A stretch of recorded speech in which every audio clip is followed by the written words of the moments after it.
pelajaran suluk na pelajaran muraqabah.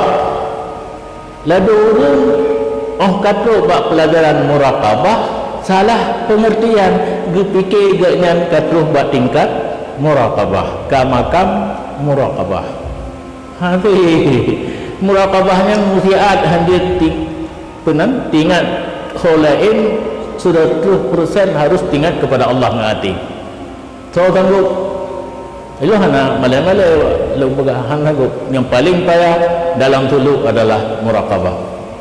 Selalu hati konsentrasi kepada ingat Allah.